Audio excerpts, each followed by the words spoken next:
नमस्कार, जी दिल एनसीआर हरियाणा देख रहे हैं आप सभी। आपके साथ मैं हूं जीनत सिद्दीकी। लगातार प्रदर्शन हो रहे हैं, तस्वीरें आ रही हैं अलग अलग जगहों से। सेना में भर्ती की नई स्कीम अग्निपथ को लेकर जो बवाल शुरू हुआ वो थमने के बजाय और ज्यादा भड़कता जा रहा है।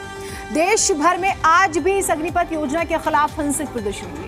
देश के कई राज्यों में, शहरों में शहर आगजनी देखने को मिली। कई जगहों पर तो ट्रेनों को फूंक दिया गया, पुलिस पर भी पथराव हुआ।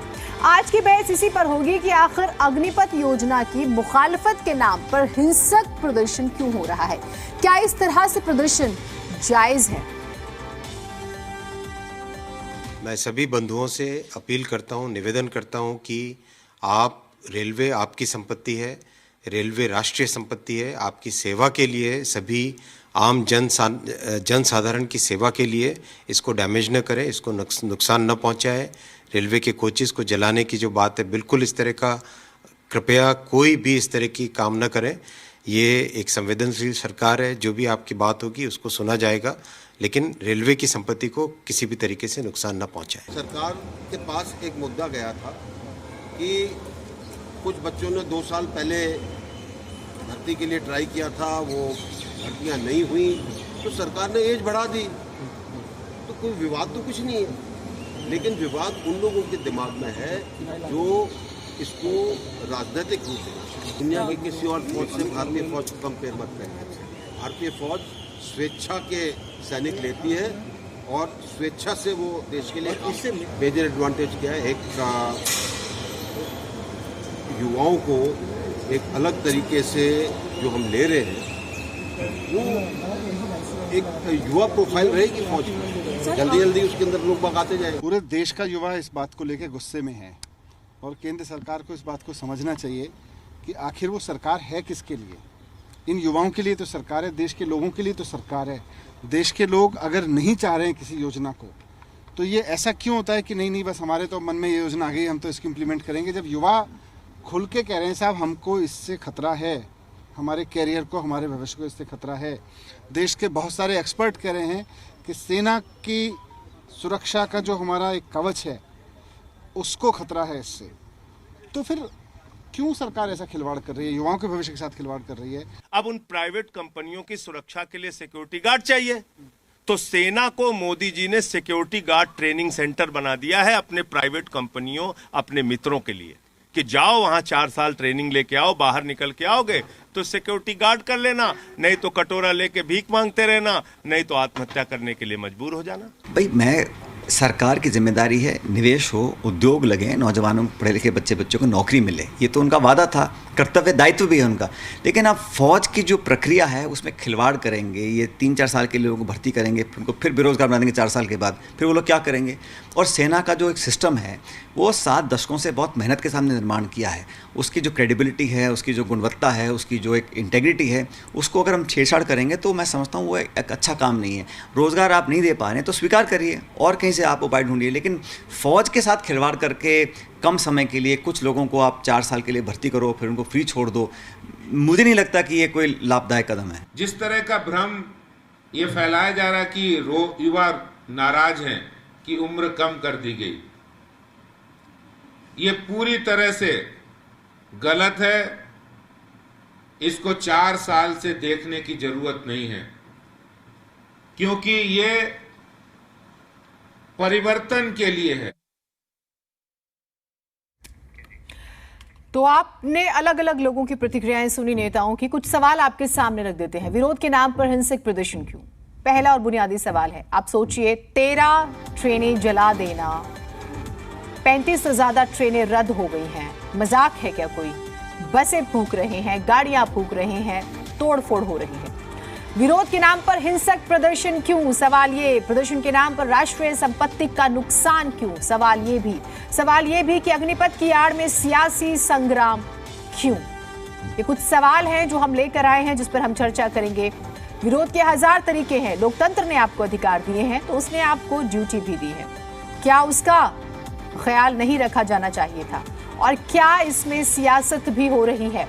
सभी अपने तरीके से सियासत कर रहे हैं। सवाल हम ये भी पूछ रहे हैं, हर पहलू पे हम इसमें चर्चा करेंगे।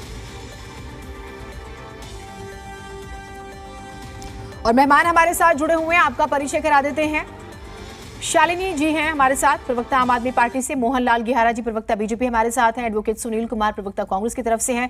कर्नल शिवदान सिंह, रक्षा विशेषज्ञ हमारे साथ हैं। डॉक्टर राम कैलाश गुप्ता जी, राजनीतिक विश्लेषक हमारे साथ हैं। आप सभी का बहुत स्वागत करती हूँ कार्यक्रम में। कर्नल शिवदान सिंह जी, मैं आपसे शुरुआत करती हूँ। आप हमें ज्यादा अच्छे से बता सकते हैं इस योजना के बारे में। अगर मैं आपसे इसके पॉजिटिव पॉइंट्स पूछूं सर, जो कहा जा रहा है कि एक बड़ी तब्दीली होगी, युवाओं में डिसिप्लिन आएगा और देश सेवा का मौका मिलेगा, और जो विरोध कर रहे हैं उनके जो बीच में डर है वो भी, दोनों पहलुओं पर आपका विश्लेषण क्या कहता है सर? देखिए, मैं ये कहना चाहता हूं कि सरकार की जो बड़े व्यापक रूप में जो योजना है वो इस तरह से है कि पूरे देश के नौजवानों को सैन्य सेवा दी जाए, जिससे द्वारा कुछ सैनिक कुछ जो बाहर निकल के आएंगे वो समाज के हर क्षेत्र में फैलेंगे और समाज को एक जो काफी दिन से एक डिमांड थी समाज की कि सैन्य सेवा अनिवार्य होना चाहिए, वो पार्शली कुछ लागू होगी। इसके अलावा इन नौजवानों को इनका इस प्रकार व्यक्तित्व का निर्माण होगा इन 4 साल में कि ये जिस भी स्फीयर में उसके बाद जाएंगे, क्योंकि आजकल युवा इतना एक्सपोज है मीडिया के चीजों से कि उसको हर चीज के बारे में पता है, इसलिए वो प्राइवेट सेक्टर में भी जाना चाहता है, पब्लिक सेक्टर में भी जाना चाहता है, सेना में भी जाना चाहता है। तो सेना में 4 साल की नौकरी के बाद में उसका व्यक्तित्व इतना विकसित हो चुका होगा कि जहां भी वो ज्वाइन करेगा वो एक सफल नागरिक बनेगा और एक तरह से जिस भी जॉब को ज्वाइन करेगा उसको एक आम नागरिक के बजाय बेटर तरीके से करेगा।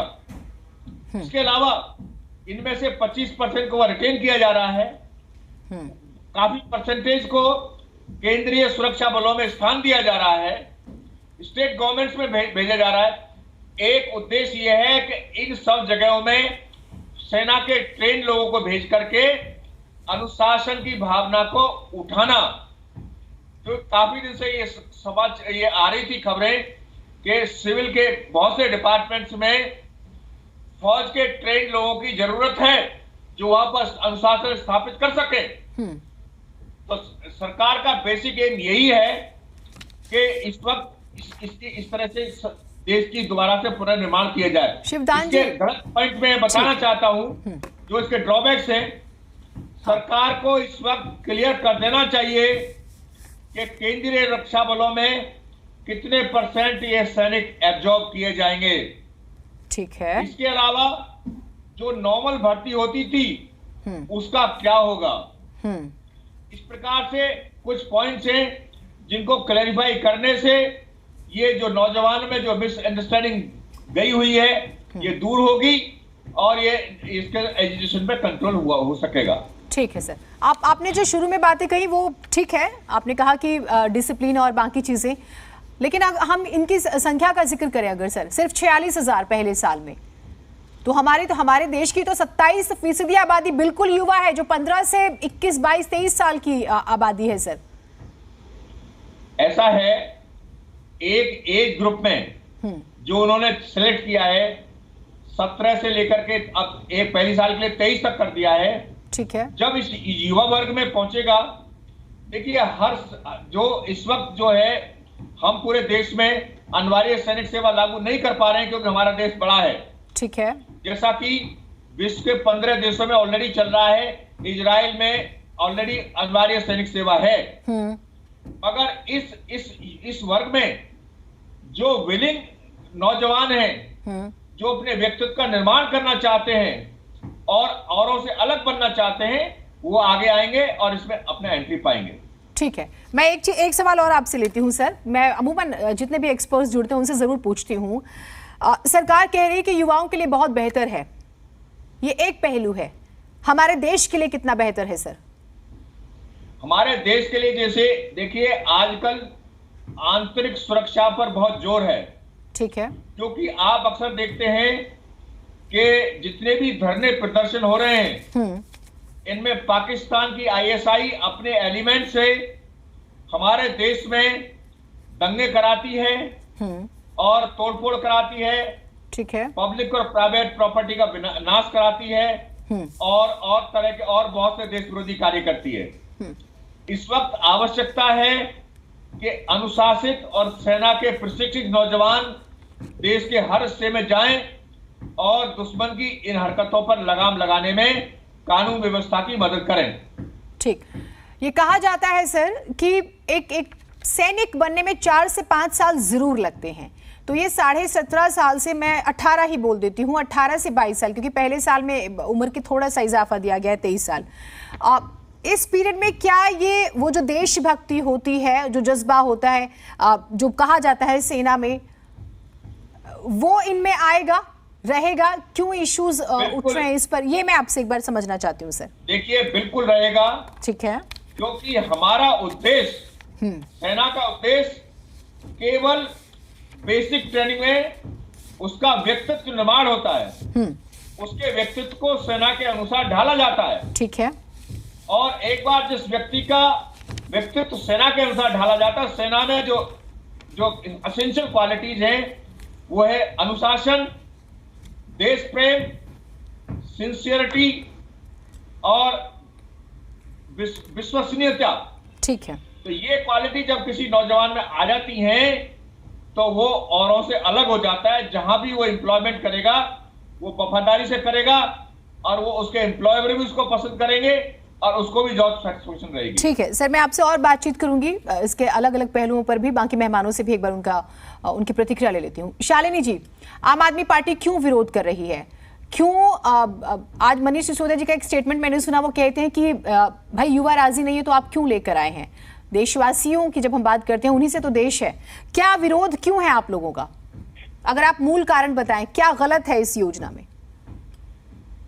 सभी दर्शकों को मेरा नमस्कार। देखिए, कोई भी स्कीम लाने से पहले, मैं खुद आर्मी से रही हूँ, आर्मी फैमिली की हूँ मैं, और ऐसा नहीं है कि आम आदमी पार्टी इसका विरोध कर रही है, ये स्टेटमेंट देना गलत है। ये हर वो नागरिक, हर वो ऑपोजिशन, हर वो समझदार इंसान उसका विरोध कर रहा है जिसको ये स्कीम समझ में आ रही है। और अगर सरकार का ये कहना है कि स्कीम इतनी प्रभावशाली है तो लॉन्च करते टाइम ही आप उसको समझाइए ना।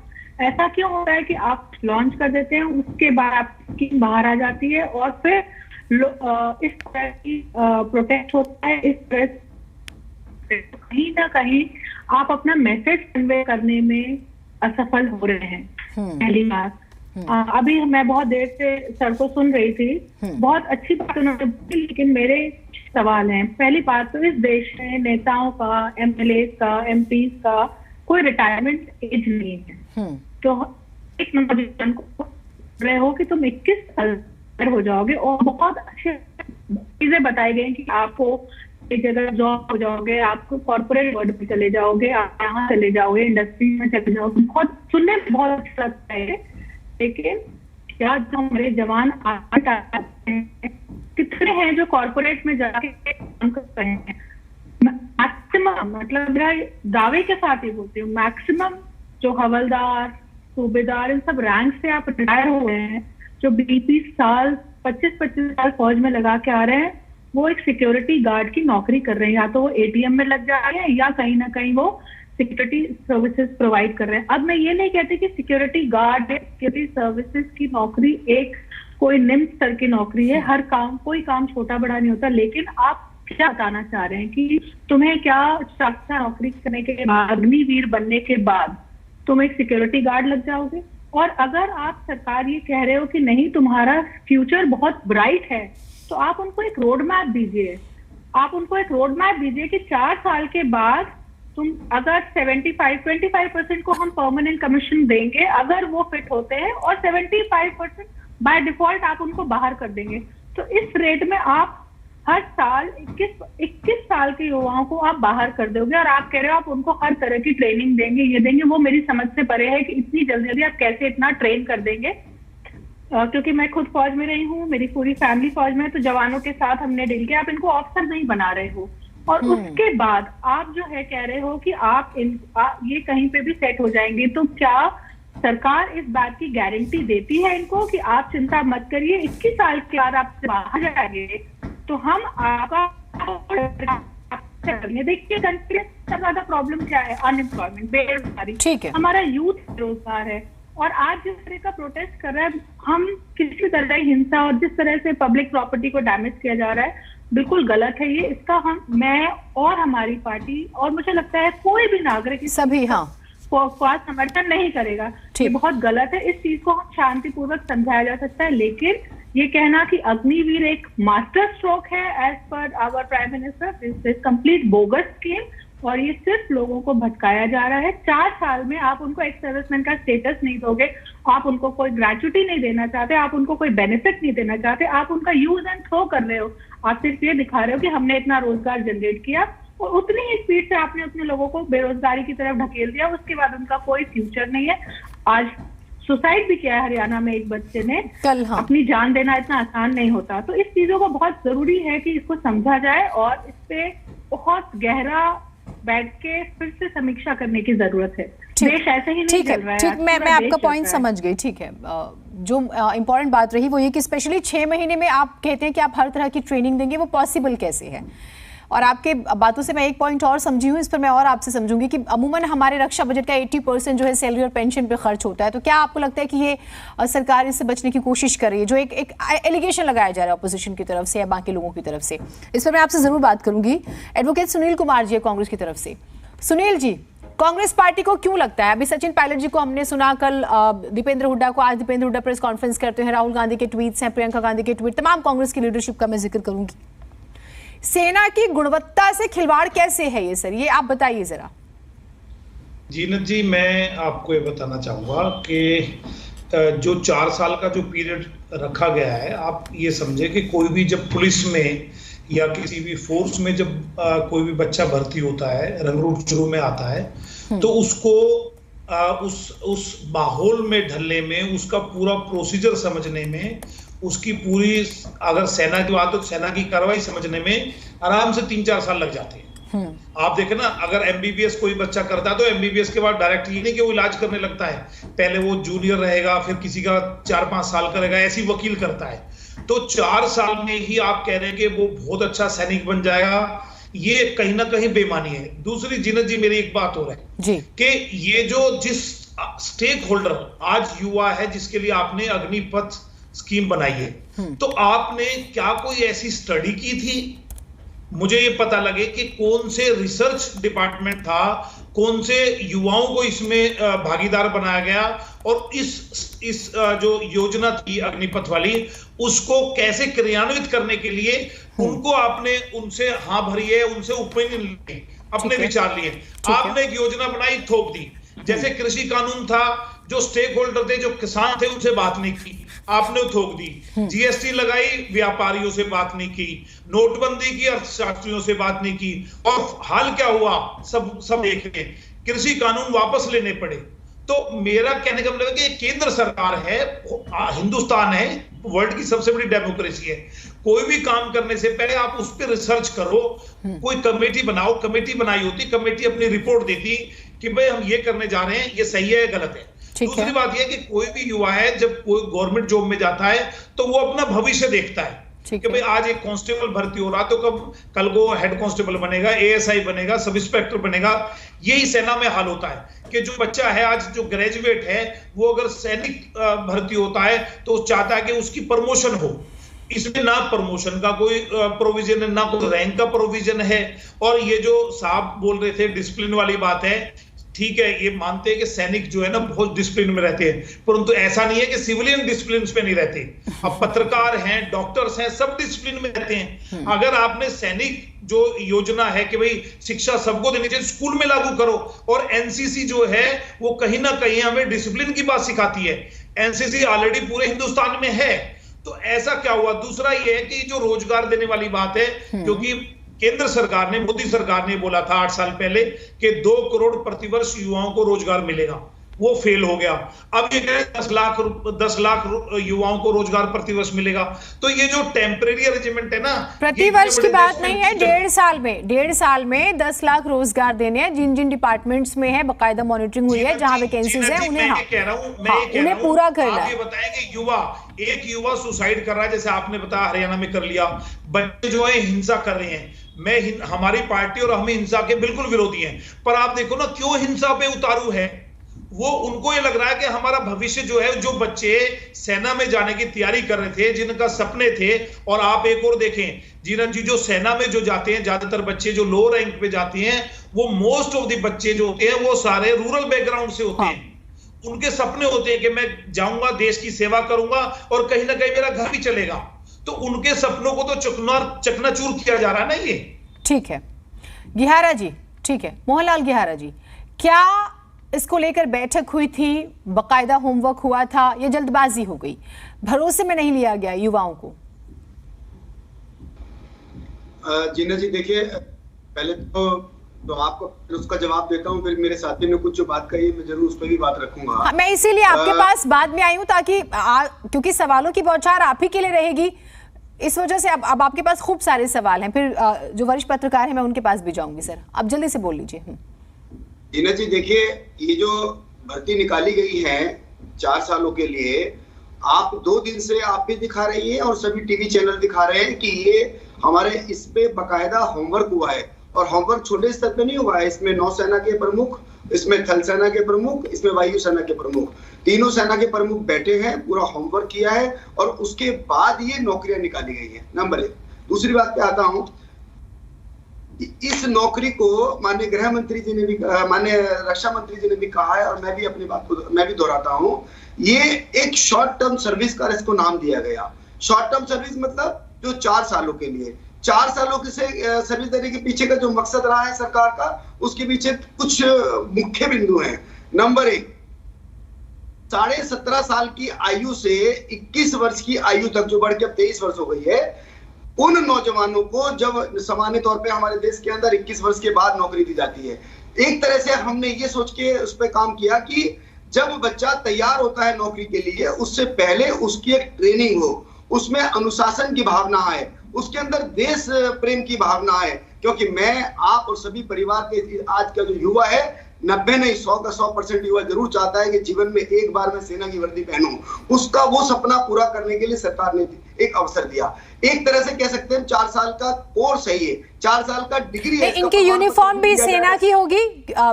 एक और खबर है कि इनकी यूनिफॉर्म भी अलग होगी, ये आप क्लियर कर दीजिए फिर, क्या इनकी यूनिफॉर्म होगी? क्योंकि रैंक को लेकर सवाल है, मैं उस पर बाद में आऊंगी। इनकी यूनिफॉर्म पर एक बार जरा क्लियर कीजिएगा।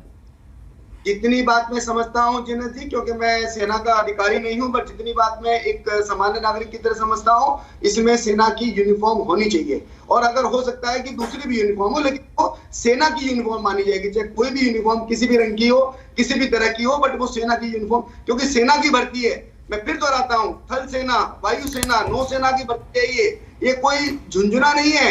ये तो जो राजनीतिक दूसरी पार्टियां हैं, इसको जबरदस्ती सियासी ठीक, चलिए मैं अगर आपकी बात को मानूं, ये झुंझुना नहीं है। 2 सवाल थे जो रक्षा विशेषज्ञ ने शुरू में अभी चर्चा हुई तो उन्होंने बोला था, आप इनमें से अब पहले साल तो 46,000 भर्तियां होंगी, वैसे सेना में 80 से 90,000 सालाना होती हैं। अगर आपके पास कोई डाटा हो तो आप मुझे जरूर बताइएगा सर। तो उस सूरत में आप ये भरोसा कैसे दिलाएंगे कि जो नॉर्मल भर्तियां होती हैं ये उससे अलग है, उसे प्रभावित नहीं करेंगे, वो भर्तियां होंगी? क्योंकि जो सड़कों पर लोग हैं उनका ये कहना है कि दरअसल भविष्य से खिलवाड़ हो रहा है। तो मेरा मूल सवाल ये है कि क्या आप अपना संदेश देने में फेल हो गए? जीना जी देखिए, बड़ी जिम्मेदारी के साथ हमारे सभी नेता और देश के रक्षा मंत्री इस बात को कह रहे हैं कि ये जो नौकरियां हैं, इसमें तो 25% 100% लिया ही लिया जाएगा सेना के अंदर। इसके अलावा जो सेना की सामान्य भर्ती होती है, जो पहले जिस तरह से होती आई है, वो निरंतर चलती रहेंगी। इससे उनका कहीं ये इन भर्तियों के बाद वो रोक दी जाएंगी, ऐसा एक भी स्टेटमेंट अगर आया हो तो बताइए। ये मैसेज आप लोग कन्वे नहीं कर पाए हैं। और आपने कहा कि 100% नहीं, वो 25% भर्तियां होंगी। अब 46,000, सुनिए ना, अगर आप 46,000 लोगों को अगर पहले साल में लेते हैं, और कहा गया कि शायद 24 जून से प्रक्रिया शुरू हो जाएगी भर्ती की, ऐसी भी खबरें हैं, तो उस सूरत में 46,000 में से अगर आप 25% को पक्का करते हैं तो वो कितना आंकड़ा हुआ? सड़कों पर लाखों लोग हैं। मैं पूछूंगी आपसे इस बारे में और सवाल, और राम कैलाश गुप्ता जी जो हैं उनसे भी बातचीत होगी। लगातार हम यही चर्चा कर रहे हैं। देखिए, अलग अलग कार्यक्रमों के जरिए भी हम ये जानने की कोशिश कर रहे हैं, जो सड़कों पर युवा हैं, प्रदेश भर से जो तस्वीरें आ रही, देश भर से जो तस्वीरें आ रही हैं, वो क्यों इस अग्निपथ जो योजना है उसके लिए तैयार नहीं है। राम कैलाश जी, आप मेरी आवाज सुन पा रहे हैं सर? आप हाँ बोलिएगा सर, आप मेरी आवाज सुन पा रहे हैं? हाँ जी, मैं आवाज हाँ सर, मैं माफी चाहती हूँ, थोड़ा सा आपको इंतजार करना पड़ा। सर, आपका अनुभव क्या कहता है? आपने तमाम भर्तियां देखी होंगी, लेकिन ये जो देश भर से तस्वीरें आ रही हैं, देखिए 13 ट्रेनें बिहार में फूंक दी गई हैं, बस तोड़ रहे हैं, गाड़ियां तोड़ रहे हैं, ये जो उत्पात, क्योंकि ये उत्पात वाली तस्वीरें हैं और संपत्ति को नुकसान पहुंचा रहे हैं। आप क्या मानते हैं, आपका विश्लेषण क्या कहता है सर, कहाँ कमी रह गई मैसेज कन्वे करने में?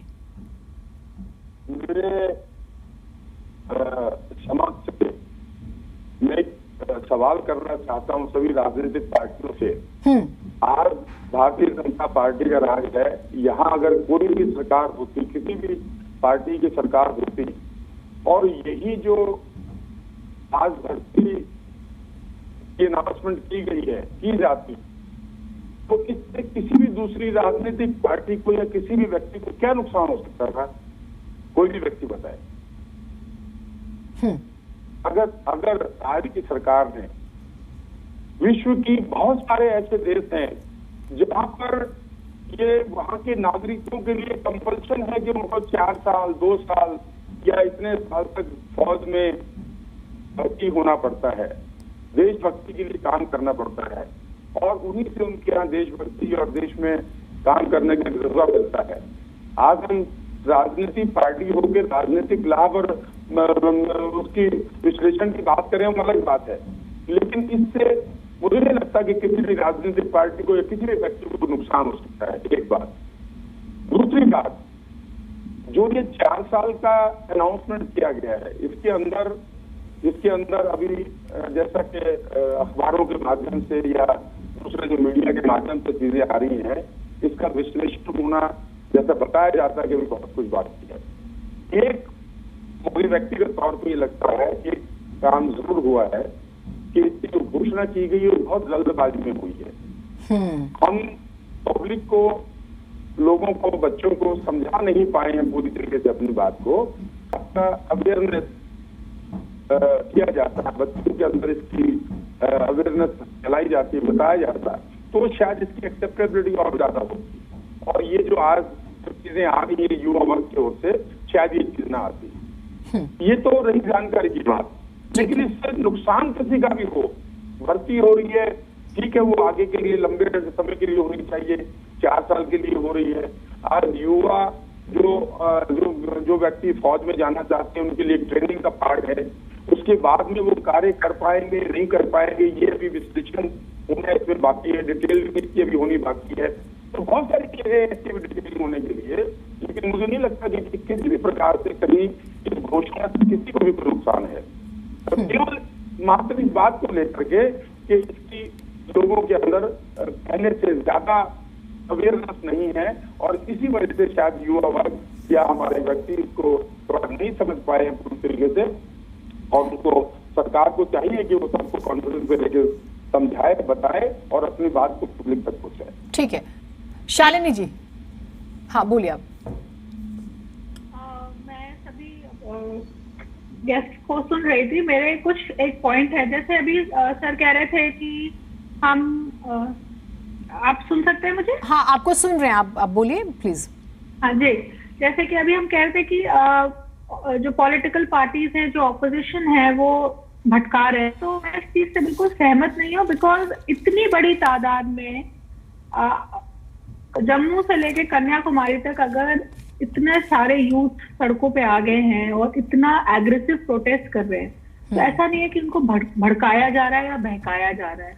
और दूसरी बात, जैसे किसानों का सर फोड़ फोड़ के समझाया जा रहा था ना कि ये अच्छा है आपके लिए, ये अच्छी है फार्म लॉ, और फिर आपने उसको रोल बैक कर लिया, तो यही काम अब आप इनके साथ करेंगे। अभी थोड़ा उल्टा हो रहा है कि अभी हमारे यूथ एग्रेसिव हो गए, लेकिन मुझे आश्चर्य नहीं होगा 2 दिन बाद सरकार जो इनका सर फोड़ फोड़ के समझाएगी कैसे अपनी बहुत अच्छी पॉलिसी।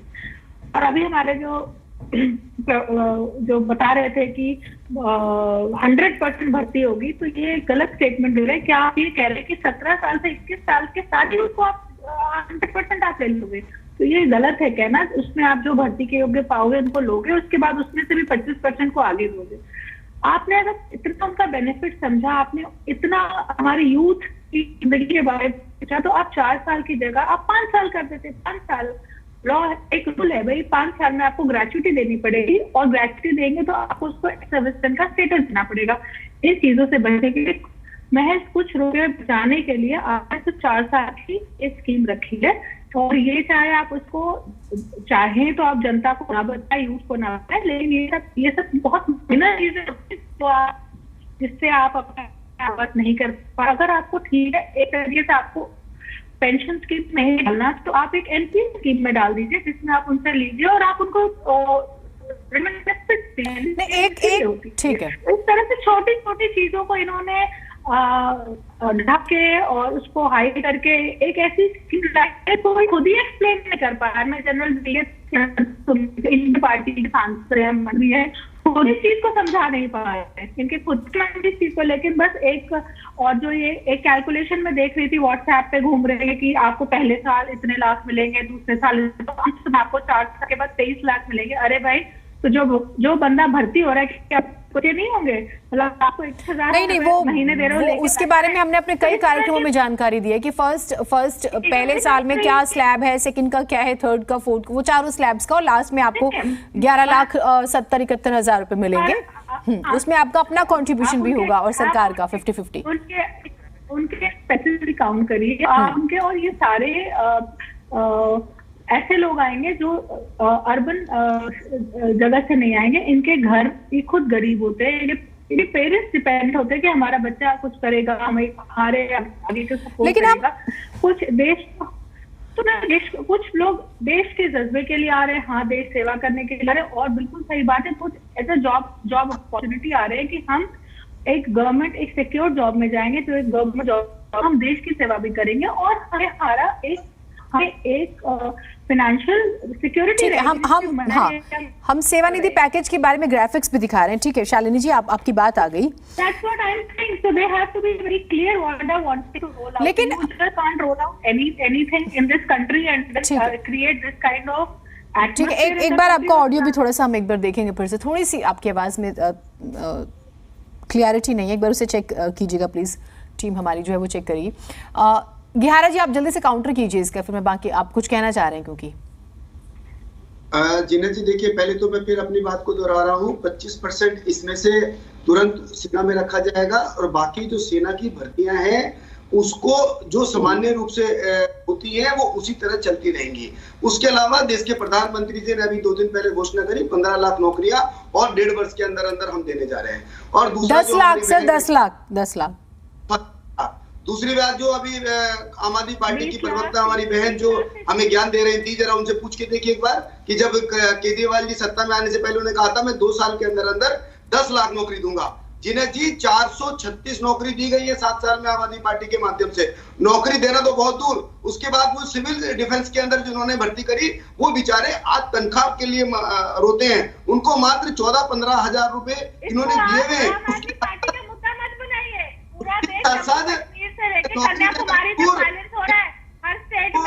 मंत्री है, वो पुलिस की कस्टडी में है। सर टॉपिक से इधर उधर मत होइए प्लीज, टॉपिक पे रहिए ना। आप इसके बेनिफिट्स बताइए सर।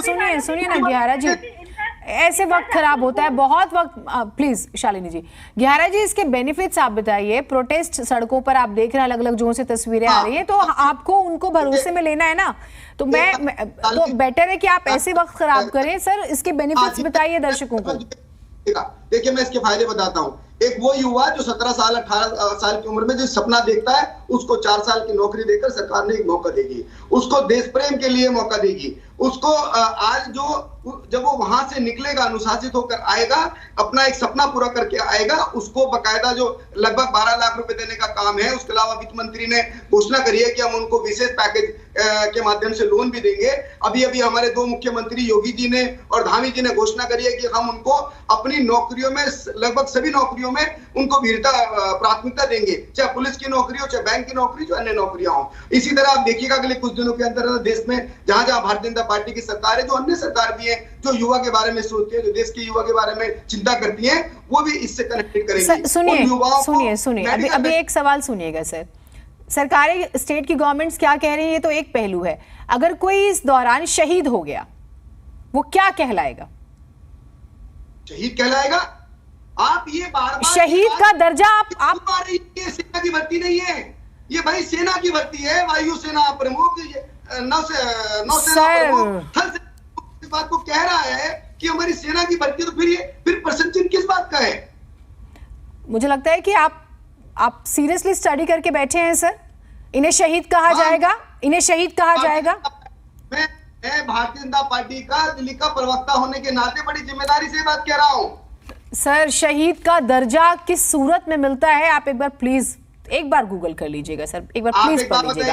तो मैं भी जानता हूं सर, जो सेना की सेवा करते करते शहीद हो जाता है, उसको जब इनके पास कोई रैंक नहीं है, सुनिए ना, कोई रैंक ही नहीं है, आप इन्हें शहीद का दर्जा देने की बात कह रहे हैं। आप अब क्या कह रहे हैं सर? सुनील कुमार जी, सुनील कुमार जी, ठीक है सर, बाकी मेहमानों को दिखाएगा।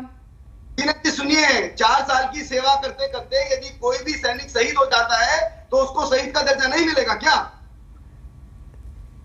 मैं फिर कह रही हूं सर, प्लीज आप एक बार देखिएगा। सुनील कुमार जी को दिखाइएगा, बाकी मेहमानों को। सुनील कुमार जी, विवाद का एक ये भी बड़ा कारण है ना कि रैंक नहीं है। तमाम जगहों की हमने प्रतिक्रियाएं दिखाई हैं, इसको भी लेकर नाराजगी है। वही मैं कहना चाह रहा हूं जीनत जी, ये जो फैसला है जल्दबाजी में लिया गया है, कोई एक्सपर्ट कमेटी की रिपोर्ट नहीं है।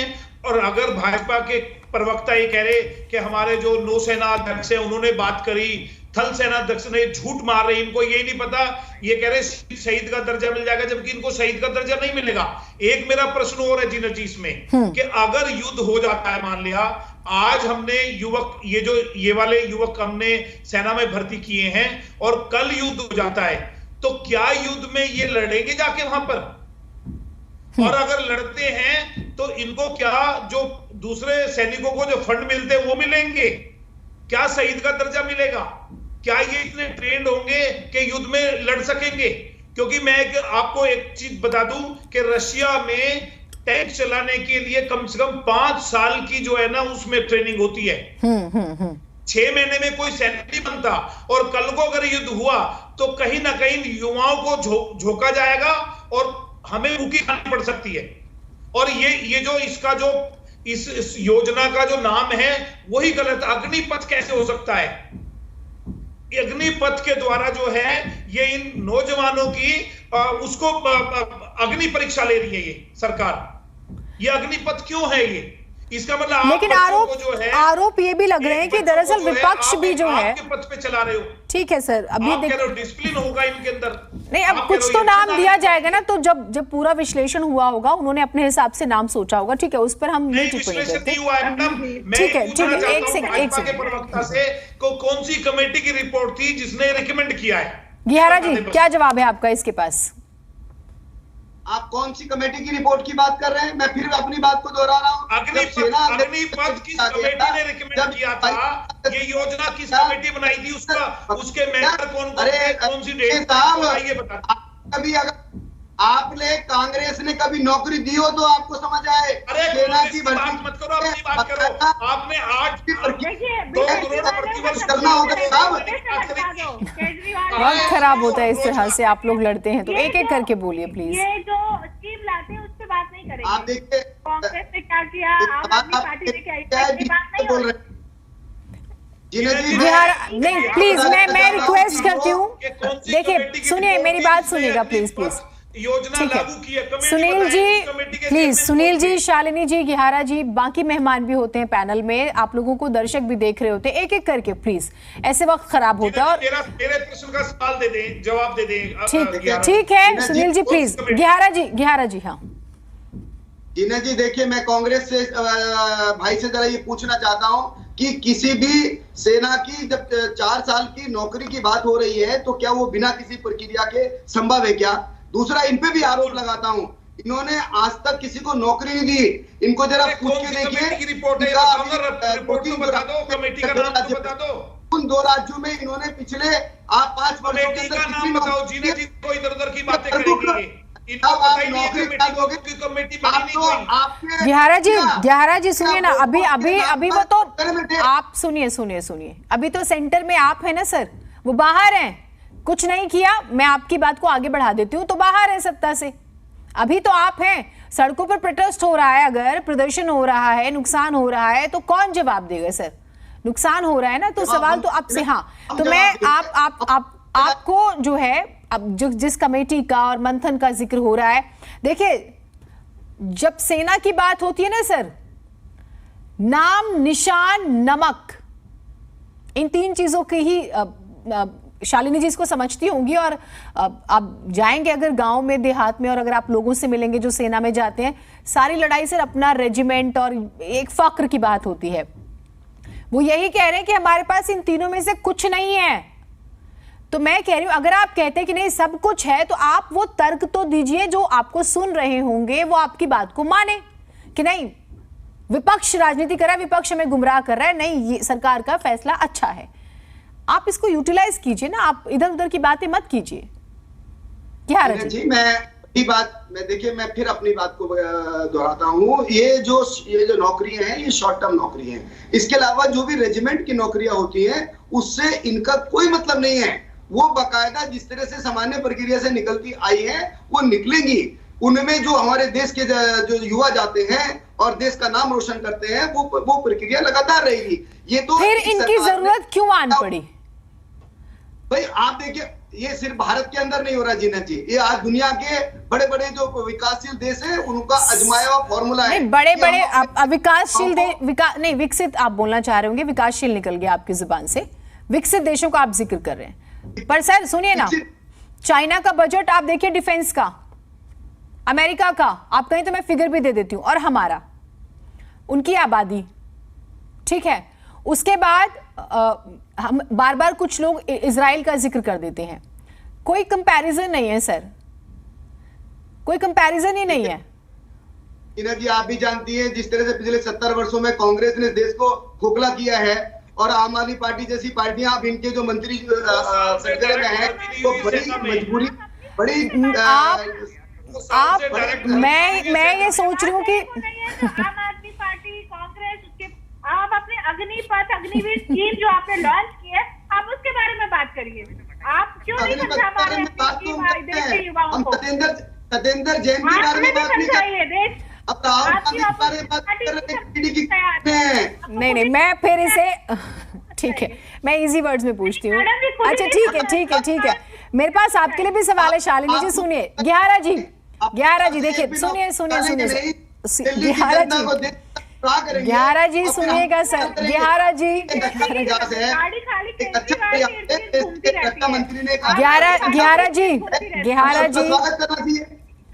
सुनिए तो सही, ठीक है, स्वागत तो होगा, आप ही से तो पूछा जा रहा है कि आप इसके जो पॉइंट्स है वो बता दीजिए। अग्निपथ में कोई अग्निवीर क्यों नहीं बनना चाह रहा?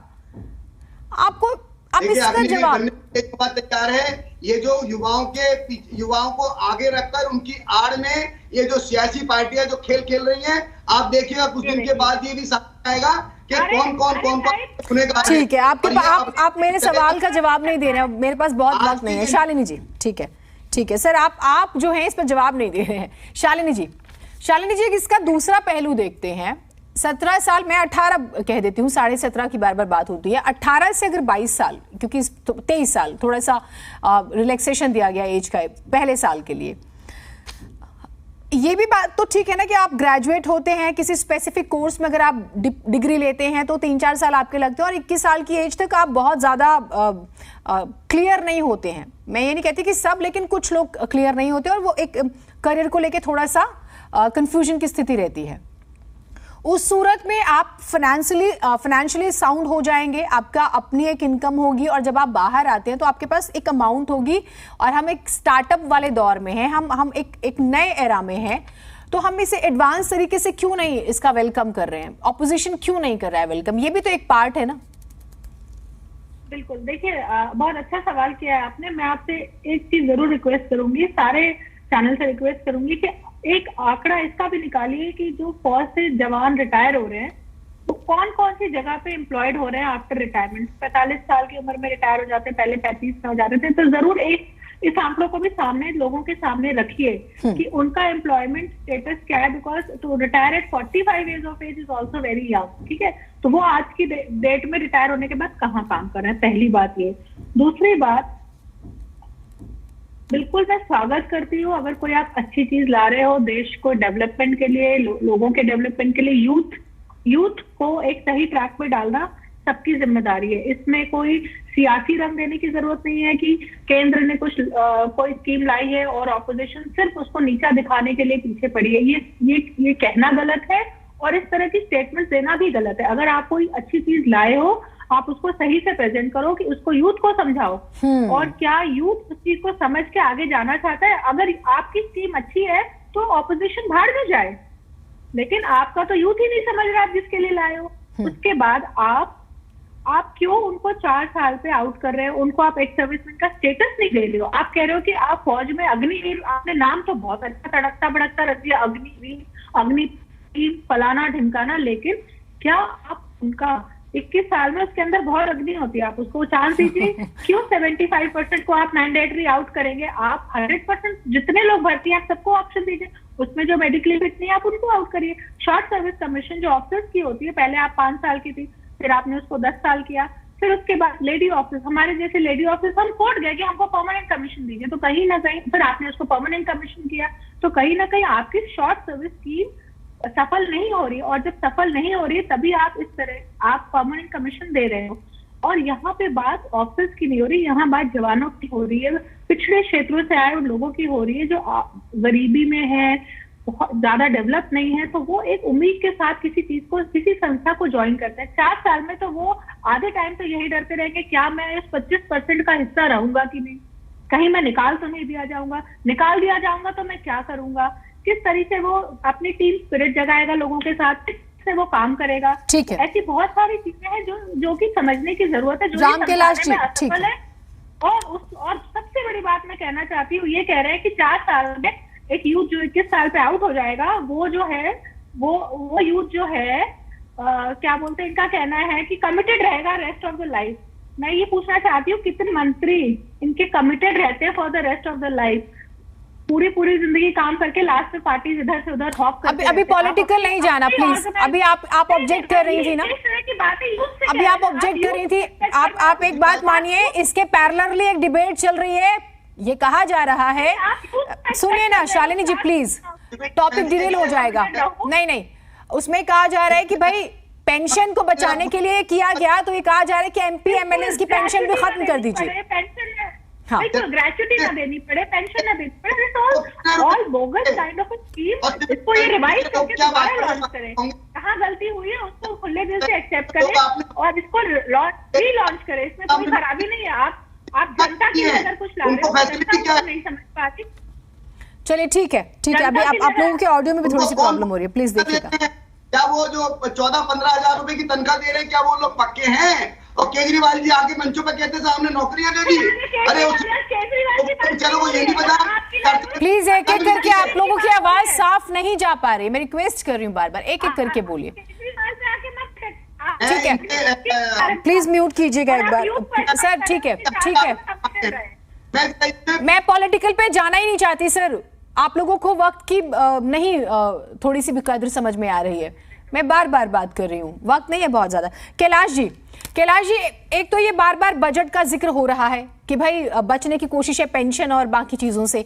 दूसरा एक जो इनसिक्योरिटी है, जो सड़कों पर लोग हैं, ये इनसिक्योर क्यों फील कर रहे हैं, क्यों इनसिक्योर फील कर रहे हैं? दूसरा ये कि ये जब 21 साल के बाद बाहर आएंगे, एक और मेहमान जुड़े थे, वो कहते हैं कि दरअसल करप्शन भी बढ़ेगा। वो जो 25% में आने की जो लड़ाई होगी वो करप्शन बढ़ाएगी, वो ये कहते नजर आए, ये तर्क उन्होंने दिया। तो मैं चाहूंगी आप इस पर अपना पॉइंट जरूर रखें, क्या इससे करप्शन बढ़ेगा? और जो 75% बाहर आएंगे वो वाकई देश हित के लिए काम करेंगे, इसकी क्या गारंटी है? मैंने लगभग 55 देशों में बाहर भ्रमण किया है और बहुत सारे विदेशों में भी इस प्रकार की व्यवस्थाएं हैं। वहाँ पर युवाओं को कुछ समय के लिए फौज में भर्ती होने के लिए एक कानून लगाया जाता है, कहा जाता है। उसके बहुत सारे कारण उनके पीछे मंशाएं रहती है कि उनके अंदर देशभक्ति होगी, वो बच्चे स्वास्थ्य और बहुत सारी चीजों की तरफ, फिटनेस की तरफ और बहुत सारे इसके कारण होंगे। सरकार ने अगर इसको लागू करने की बात सोची है, अगर हमारे बीजेपी की प्रवक्ता हो सकता है पूरी तरीके से बात को यहाँ एक्सप्लेन कर पाते हैं, नहीं कर पा रहे हैं। बहुत इसरों ने भी, सरकार ने भी कोई न कोई कमेटी बना के सोच समझ किया होगा, लेकिन उसके बावजूद अगर हम इसको बहुत जल्दी में लागू करते हैं और हमारी युवा पीढ़ी को या देश के लोगों को इस बात को हम थोड़ा सा नहीं समझा पाते हैं, तो इसके परिणाम पॉजिटिव होने के बजाय कहीं ना कहीं क्वेश्चन मार्क इसके ऊपर लगता है। तो इसको हमें एक तरीके से लागू करना थोड़ा चाहिए और इसके लिए अवेयरनेस प्रोग्राम हमें लाने चाहिए। ये प्रोग्राम मुझे जो लगता है व्यक्तिगत तौर पर को गलत नहीं हो सकता, गलत नहीं है। जहाँ तक आपने बात की 4 साल के बाद में बच्चों का भविष्य क्या होगा, आज बहुत सारी टेलीविजन डिबेट इस बात का सवाल है। सरकार ने या तो कोई योजना बनाई है तो सामने रखे, और ऐसी कोई योजना नहीं बनाई है तो उसके लिए इनको बनाना चाहिए और ये बताना चाहिए कि भाई 4 साल के बाद अगर एक युवा पीढ़ी, जब बच्चा 17-18 साल का जब पर कोई भी अपने प्लानिंग कर लेता है कि मुझे बिजनेस में जाना है, मुझे एंटरप्रेन्योर बनना है, मुझे एक कॉर्पोरेट सेक्टर में जाना है या क्या एक उद्योग के क्षेत्र में जाना है, तो अगर वो 4 साल के क्षेत्र में अपना काम करेगा और उसके 4 साल के बाद उसकी उनकी भर्ती आश्वासन अगर सरकार देती है कि उनको आगे मिलिट्री में, फौज में भर्ती किया जा सकता है, क्या जिस प्रकार की आज घोष में योगी जी ने उत्तर प्रदेश में या उत्तराखंड में की है, इस प्रकार की अगर योजनाएं सामने कोई कर्मठ योजना है, ऐसे बात करने से कोई फायदा नहीं है। कुछ चीजें सामने हो तो वो ये आपने सही बात कही है, इसको मजबूत तर्क के साथ रखना होगा। सुनील जी, हाँ, युवा पीढ़ी पर देश में जो मैं बार बार कह रहा हूँ कि वैन थॉट योजना नहीं है। इसका एक उदाहरण यह है कि 24 घंटे में इन्होंने उम्र सीमा में जो है ना उसमें चेंज करना पड़ा। अब ये जो आज जो योगी जी बोल रहे हैं, उत्तराखंड की सरकार बोल रही है, तो क्यों ना सेंट्रल गवर्नमेंट एक प्रपोजल बनाती। हरियाणा सरकार ने तो अनाउंसमेंट के अगले दिन ही अनाउंसमेंट कर दी थी कि जो 75% बाहर आएंगे उनको हम प्रायोरिटी देंगे। तो एक चीज तो और है ना सुनील जी, हम तो स्टेट गवर्नमेंट्स का जो एम्प्लॉयमेंट रेशियो है वो भी देखना पड़ेगा हमें।